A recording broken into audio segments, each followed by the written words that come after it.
Good morning friends. Geography का ये तीसरा क्लास है और इस क्लास में हम चट्टान के बारे में, चट्टान के प्रकार के बारे में, वायुमंडल की विभिन्न परतों के बारे में चर्चा करेंगे। तो आइए शुरुआत करते हैं। चट्टान। चट्टान क्या है? चट्टान यानी रॉक्स। पृथ्वी पर पाए जाने वाले कठोर पदार्थ को चट्टान कहते हैं।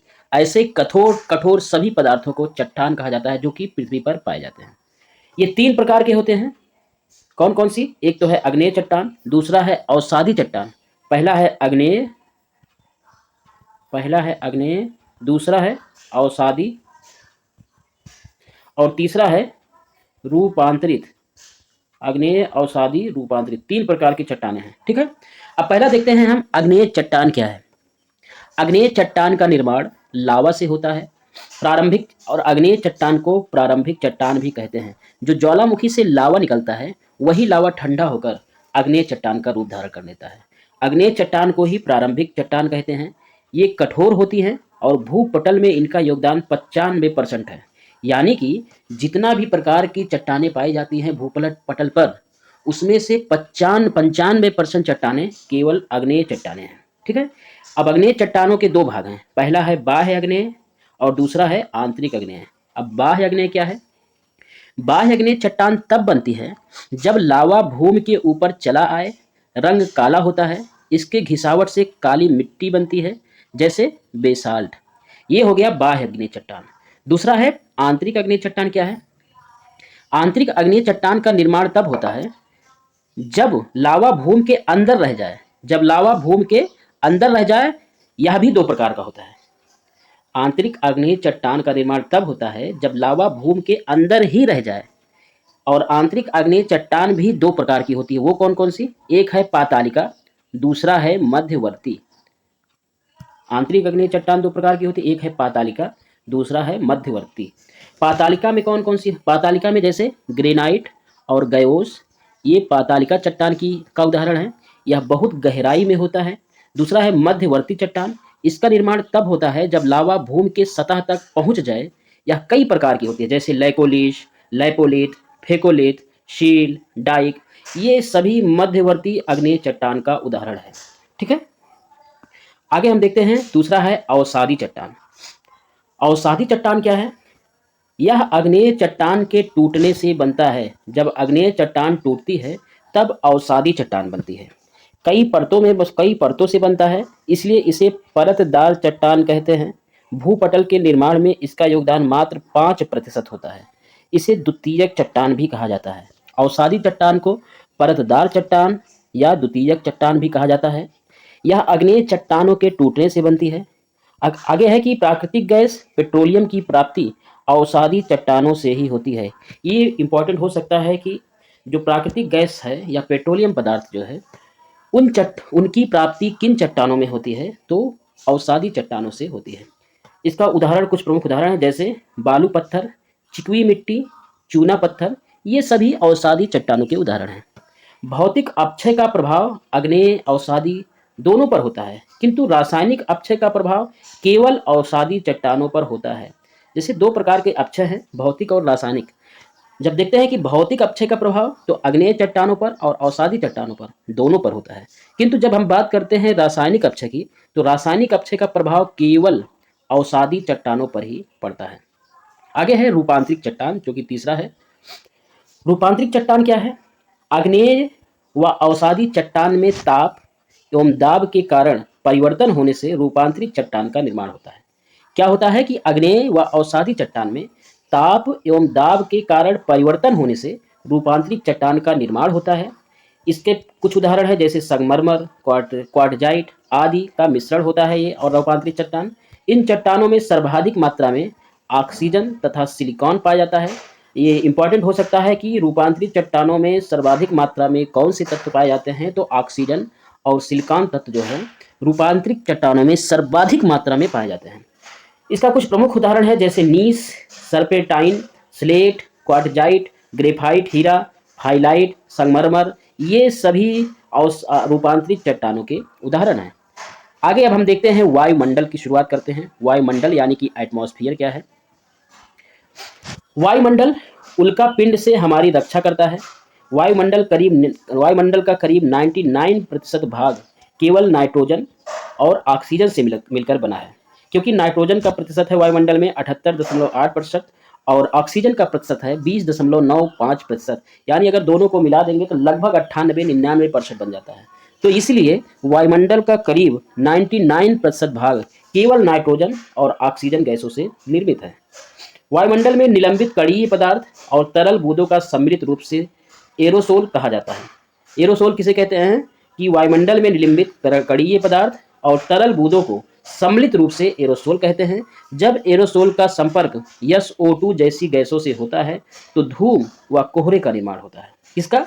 जब एरोसोल का संपर्क SO2 जैसी गैसों से होता है तो धूम या कोहरे का निर्माण होता है। अब आइए देखते हैं कि वायुमंडल की विभिन्न परतें कौन कौन सी हैं। तो इनकी वायुमंडल की कुल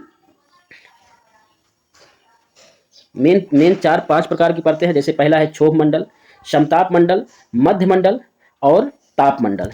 और मध्य ताप मंडल में ही ताप मंडल की में 2 प्रकार की परत है, एक है आयन मंडल और दूसरा है बहिर्मंडल। ठीक है, इसको इंग्लिश में भी देख लेते हैं, क्योंकि कहीं कहीं पर आपको हिंदी में लिखा नहीं मिलेगा, आपको इंग्लिश में ही लिखा मिलेगा।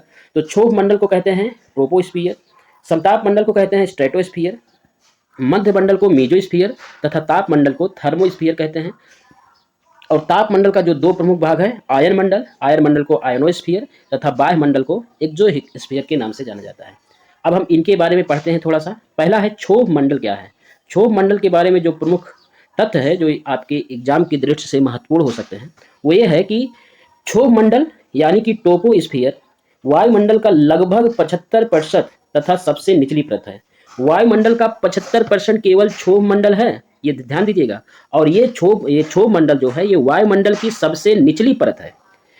समस्त मौसम संबंधी घटनाएं जैसे वाष्पीकरण, संघनन, वर्षा, ओस, पाला, आंधी आदि इसी मंडल में होती हैं। और इस मंडल को परिवर्तन मंडल भी कभी कभी पूछ लिया जाता है कि क्षोभ मंडल को और किस नाम से जाना जाता है। तो क्षोभ मंडल को परिवर्तन मंडल के नाम से भी जाना जाता है। और हेलीकॉप्टर इसी मंडल में उड़ाया जाता है। इसके अतिरिक्त क्या है कि क्षोभ मंडल में 165 मीटर की ऊंचाई पर जाने पर तापमान में 1 डिग्री सेंटीग्रेड की कमी आ जाती है। ये वेरी इंपॉर्टेंट है कि क्षोभ मंडल में जब हम 165 मीटर की ऊंचाई पर जाते हैं तो तापमान में लगभग 1 डिग्री सेंटीग्रेड की कमी आ जाती है। और क्या है कि क्षोभ मंडल में संवहनीय धारा चलती है, इसीलिए इसे संवहनी मंडल कहते हैं। क्षोभ मंडल को परिवर्तन मंडल भी कहते हैं, संवहनी मंडल भी कहते हैं, ट्रोपोस्फियर भी कहते हैं और क्षोभ मंडल तो कहते ही हैं। ठीक है, तो इसका जो विभिन्न नाम है इसको जरूर याद रखिएगा। इसके अतिरिक्त क्या है कि क्षोभ मंडल के ऊपर 15 किलोमीटर की पट्टी को क्षोभ सीमा कहते हैं। इसी सीमा से क्षोभ मंडल समताप मंडल से अलग होता है। मतलब 15 किलोमीटर की सीमा को क्षोभ सीमा कहते हैं, 15 किलोमीटर की पट्टी क्षोभ सीमा कहते हैं और इसी सीमा से क्षोभ मंडल समताप मंडल से अलग होता है। अब आइए देखते हैं समताप मंडल क्या है। समताप मंडल यानी कि स्ट्रेटोस्फियर, समताप मंडल की ऊंचाई 12 से 50 किलोमीटर तक जो ऊंचाई है वो समताप मंडल की है। ठीक है, यानी कि क्षोभ मंडल के ऊपर 12 से लेकर 50 किलोमीटर की ऊंचाई तक समताप मंडल पाया जाता है। और इसी में 30 से 40 किलोमीटर की ऊंचाई पर ओजोन परत, वेरी इंपॉर्टेंट है कि ओजोन परत किस मंडल में पाई जाती है। तो समताप मंडल में लगभग 30 से 40 किलोमीटर की ऊंचाई पर ओजोन परत पाई जाती है। ये परत क्या करती है? जो पराबैंगनी किरणों को पृथ्वी पर आने से रोकती है। ठीक है, और क्या है कि समताप मंडल में कोई भी मौसम परिवर्तन नहीं होता है, इसलिए यह मंडल वायुयान चलाने के लिए, वेरी इंपॉर्टेंट कि वायुयान चलाने के लिए सबसे अच्छा कौन सा मंडल है? तो वो है समताप मंडल। इसलिए ये है क्योंकि इस मंडल में मौसम परिवर्तन नहीं होता है, इसलिए ये वायुयान चलाने के लिए सबसे अच्छा मंडल है। ठीक है, एक नोट देख लेते हैं कि ओजोन की मोटाई, ओजोन की मोटाई को डाप्सन में मापते हैं। इसकी मोटाई का कम हो जाना ही क्षरण कहलाता है। जब ओजोन परत की मोटाई कम हो जाती है तो इसी को ही हम क्षरण के नाम से जानते हैं और इसकी मोटाई को डाप्सन में मापते हैं। ठीक है, तो आगे देखते हैं कि मध्य मंडल क्या है। मध्य मंडल से संबंधित विभिन्न तथ्य। मध्य मंडल यानी कि मीजोस्फीयर, मीजोस्फीयर यानी मध्य मंडल की ऊंचाई 50 से 85 किलोमीटर तक होती है। यह परत बहुत ठंडी होती है और तापमान सबसे कम होता है, यानी -90 डिग्री सेंटीग्रेड टेम्परेचर मध्य मंडल में होता है। ठीक है, यहाँ वायु दाब और गैसों की गैसों का घनत्व जो है वो बहुत ही कम होता है। किसमें? मध्यमंडल में वायु दाब और गैसों का घनत्व बहुत कम होता है। अधिकतर उल्का पिंड इसी परत में जलकर नष्ट हो जाते हैं। इतना ध्यान दीजिएगा, ये इंपॉर्टेंट है कि अधिकतर उल्का पिंड इसी यानी मध्यमंडल में ही जलकर नष्ट हो जाते हैं। इसकी ऊपरी सीमा को मीजोस्फीयर कहा जाता है। ठीक है, मध्यमंडल की ऊपरी सीमा को ही मीजोस्फीयर कहा जाता है। आगे देखते हैं, अगला है आयन मंडल। आयन मंडल जो कि तापमंडल का हिस्सा है। ठीक है, आयन मंडल यानी आयनोस्फीयर की ऊंचाई 85 से 600 किलोमीटर तक होती है। इसमें ऊंचाई के साथ साथ तापमान में तेजी से बढ़ता है। किसमें? आयन मंडल में ऊंचाई के साथ साथ तापमान तेजी से बढ़ता है। इस मंडल में रेडियो तरंगे टकराकर वापस चली जाती हैं। यह मंडल संचार के लिए सबसे अच्छा होता है। वेरी इंपॉर्टेंट है। संचार तरंगों के लिए या रेडियो तरंगों के लिए जो सबसे अच्छा मंडल है वो है आयन मंडल। ठीक है, अंतरिक्ष स्टेशन, ध्रुवीय उपग्रह इसी मंडल में पाए जाते हैं। किस मंडल में? आयन मंडल में ही अंतरिक्ष स्टेशन या ध्रुवीय उपग्रह पाए जाते हैं। ठीक है, आगे हम देखते हैं कि लास्ट है बाह्य मंडल। बाह्य मंडल क्या है? बाह्य मंडल यानी कि एक्सोस्फीयर, यह मंडल 640 किलोमीटर के बाद होता है। यह सबसे गर्म मंडल है। सबसे गर्म मंडल यदि कोई है तो वो बाह्य मंडल है। संचार उपग्रह इसी मंडल में छोड़े जाते हैं। वेरी इंपॉर्टेंट, अगर पूछा जाए कि संचार उपग्रह जो होते हैं वो किस मंडल में छोड़े जाते हैं तो वो है बाह्य मंडल।